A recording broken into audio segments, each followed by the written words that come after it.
Hello दोस्तों, मैं Bharat Kumar Aspire academy के यूट्यूब चैनल पर आपका स्वागत करता हूं। आज हम बेहद ही महत्वपूर्ण मुद्दा राष्ट्रीय भर्ती एजेंसी के बारे में बात करेंगे। राष्ट्रीय भर्ती एजेंसी, नेशनल रिक्रूटमेंट एजेंसी, केंद्रीय मंत्रिमंडल द्वारा हाल ही में राष्ट्रीय भर्ती एजेंसी के गठन के प्रस्ताव को मंजूरी दे दी है। यह जानकारी केंद्रीय मंत्री प्रकाश जावड़ेकर ने दी। प्रधानमंत्री की अध्यक्षता में हुई कैबिनेट मंडल की बैठक में यह निर्णय लिया गया। आइए राष्ट्रीय भर्ती एजेंसी के बारे में जानते हैं। नेशनल रिक्रूटमेंट एजेंसी यानी NRA क्या है? NRA के गठन से करोड़ों युवाओं को फायदा होगा। राष्ट्रीय भर्ती एजेंसी द्वारा संपूर्ण भारत में गैर राजकीय पदों यानी ग्रुप बी एवं ग्रुप सी के लिए एक ही प्रारंभिक परीक्षा कराने का प्रावधान किया गया है। इस परीक्षा का नाम CET कॉमन एंट्रेंस टेस्ट यानी संयुक्त योग्यता परीक्षा होगा। संयुक्त योग्यता परीक्षा के अभ्यर्थियों को क्या क्या फायदे होंगे?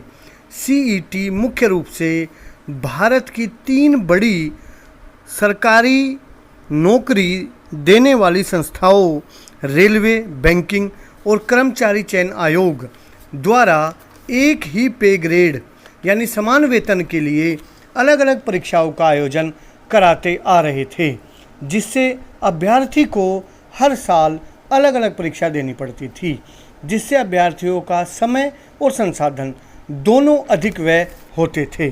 परंतु अब CET के आने से तीनों संस्थाएं, मुख्य रूप से बैंकिंग, रेलवे और कर्मचारी चयन आयोग, सभी की एक ही प्रारंभिक परीक्षा होगी जो 3 साल तक मान्य होगी।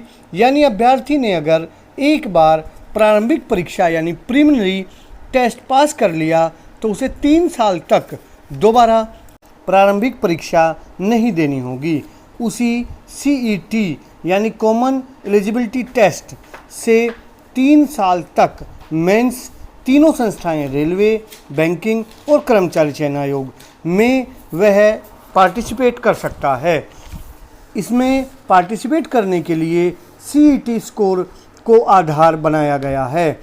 अभ्यर्थी स्वयं चयन करेगा कि वह रेलवे, बैंकिंग या कर्मचारी चयन आयोग में से किसकी मुख्य परीक्षा देना चाहता है। अभ्यर्थी तीनों में से यानी रेलवे, बैंकिंग और कर्मचारी चयन आयोग में से किसी एक का मेंस 1 साल में अपनी वरीयता के हिसाब से दे सकता है। इससे अभ्यर्थियों को बार बार प्रारंभिक परीक्षा की तैयारी नहीं करनी होगी।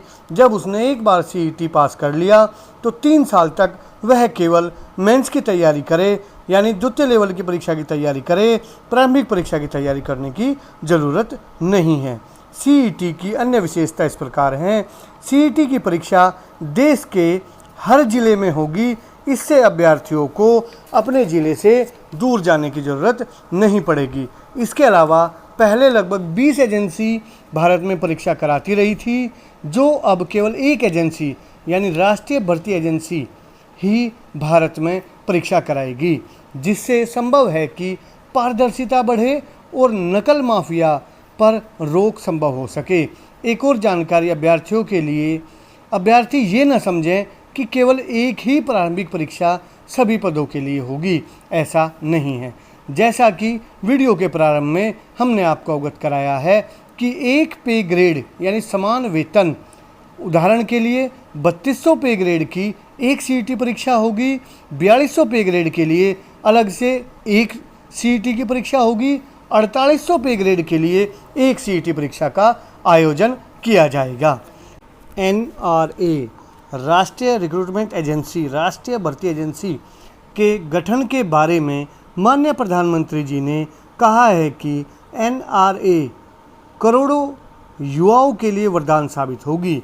CET के जरिए न केवल यह कई परीक्षाओं को समाप्त करेगा, बल्कि संसाधन और समय दोनों की बचत होगी। माननीय गृह मंत्री जी ने ट्वीट किया कि भारतीय युवाओं के लिए ऐतिहासिक दिन है। यह केंद्र सरकार की नौकरियों के लिए परीक्षाओं की बाधाओं को समाप्त करेगा। केंद्रीय मंत्री प्रकाश जावड़ेकर जी ने कहा है कि यह फैसला नौकरी ढूंढ रहे देश के युवाओं को लाभ देगा। आज की वीडियो में इतना ही। अगर आपको हमारी वीडियो पसंद आ रही है तो इसे शेयर ज़रूर करें, क्योंकि ज्ञान शेयर करने से बढ़ता है। धन्यवाद।